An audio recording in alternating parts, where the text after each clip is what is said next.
Captain. Horseman approaching. Go there! Lower away the drawbridge. There's the Ivanhoe of Rotherwood.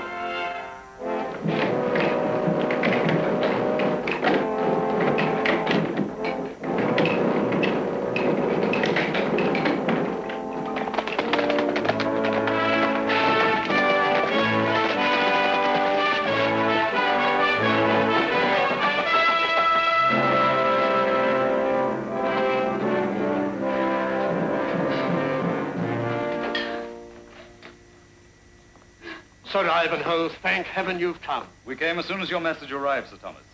How can we help? Evil things have befallen this house, but come. Greetings, Lady Margaret. Thrice welcome, Sir Ivanhoe. But you find us greatly saddened. These poor people had both their sons spirited away last night. Spirited away, my lady? The work of fiends. How else? 'Tis harsh times we live in. Forgive me, Sir Ivanhoe. I must comfort them.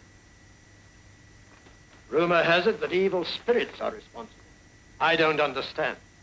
But in the last month, 9 young men have disappeared from the forest. 'Tis witches, all right. We have put food out and done everything to satisfy their hunger. To no avail. Every community in the great forest has been affected. Even Sir William of Belford, who has a company of men-at-arms on patrol, has lost 3. All just vanished into the air. Not a trace of them. Nothing. Surely it is the work of witches, armed by the devil. Armed by a human devil, Sir Thomas. Surely you don't believe in such things as witches and evil spirits? These youngsters must have been kidnapped. There are not a score of men in this part of the country who would share your belief, Sir Ivanhoe. We shall see, Sir Thomas. We shall be eternally grateful for any help that you can give us. Our people must be protected at all costs. But now, come. You must need refreshment and rest after your long journey.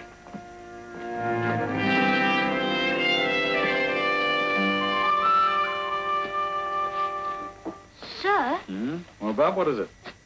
You could prove that it wasn't witches or spirits that took their children. Perhaps you have a plan? Yes, sir. Let me go into the forest tonight and let whoever they are try to take me. Hear that, girl? Your son has either lost his wits or is very brave. He wants to be kidnapped. It's not such a bad idea, sir. We could take precautions. Tell me, Bud, you believe in witches? Come on, the truth now. Well, if you say there are no witches, sir, then there are none. Bravely spoken, Bud. Now, let's hear your plan. Well, I thought if we could go into the forest when it gets dark, into the clearing.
fear they got away with Bart.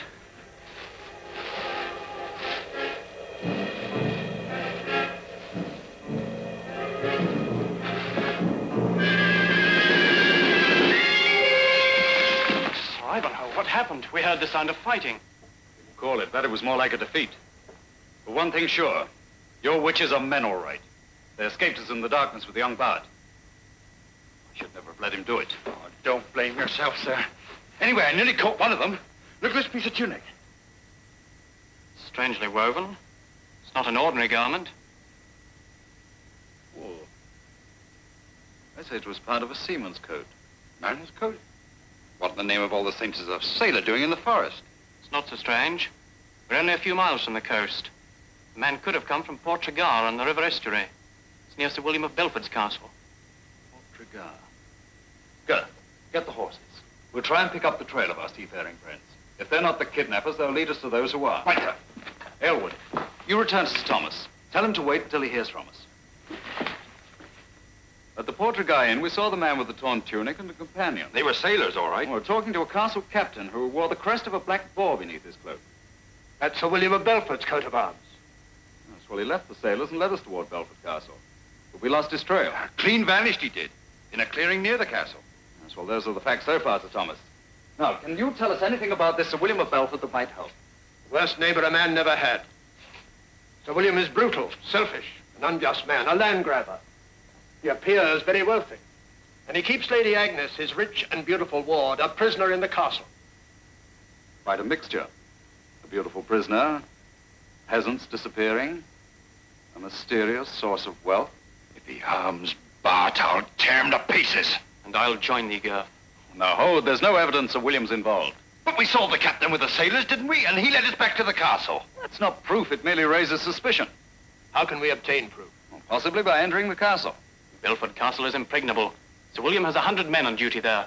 Frontal attack is impossible. Oh, in more ways than one. No, we must enter without declaring our hand.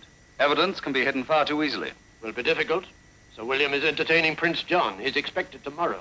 The whole area will be heavily guarded. Prince John. So the feasting and music, jesters and minstrels. Minstrels. Yes, that's it. Go. Tomorrow you will go to the place where the captain disappeared and keep watch until you hear from me. Right, sir. Sir Thomas, can you have men-at-arms hidden within easy reach of Belford Castle? Yes? Good. And you, sir?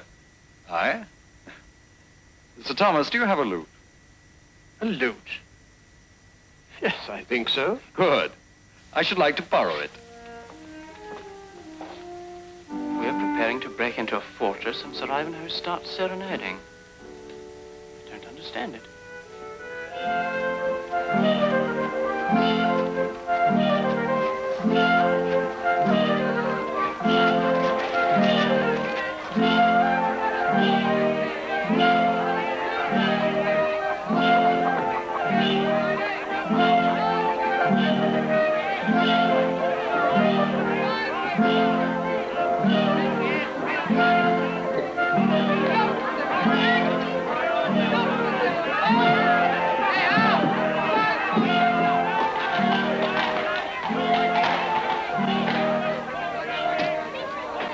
You can't come in here. Oh, but I'm a minstrel from London town, most worthy of hire. None enter here without authority. Oh, a minstrel man am I, my songs resound up to the sky. Well, what's going on there? A minstrel seeks entry, my lord. Well, let him in. While we feast, he can sing for both dinner and supper, eh?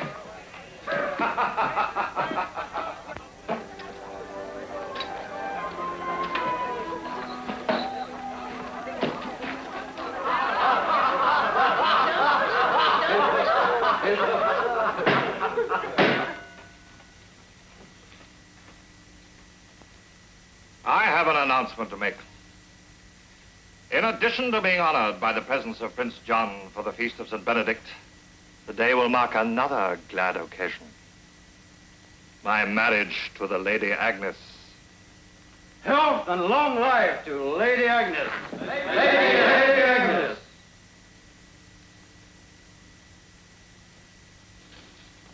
Now, Minstrel, give an account of yourself. You say you come from London. Yes, my Lord William. So, of course, you know the latest ballads. Good. Then entertain us. and let it be joyful. Gladly, my Lord William. What would it please you to hear? The Lady Agnes will choose. Well, my love, what shall it be? Let the minstrel choose. Thank you, my lady. I shall sing The Swine and the Sheep. An overstuffed swine in his sty did recline, as he dreamed about getting still fatter. A sheep passing by caught the bloated swine's eye, and quick as a flash he charged at her. Oh, pity the sheep, she went down in a heap, her white fleecy coat in the mire. She frantically bleated, and then she entreated, "Pray tell me the cause of your eye." Sigh. "Now, sheep," said the swine, "you're a captive of mine, and the meadow you have I now take, dear. What's thine becomes mine. What's mine remains mine. What a sty of that meadow I'll make, dear." Your performance was a good one, minstrel. Thank you, my lord. But the ballad was perhaps a trifle too peppery. A rest before evening may make your song sweeter. I'll show you to your chamber where you can refresh yourself.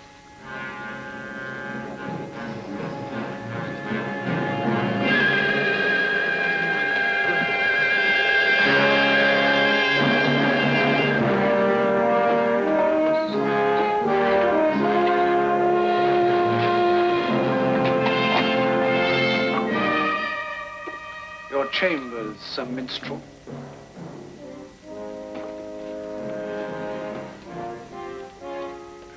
Sir William's hospitality is irresistible. I thank you.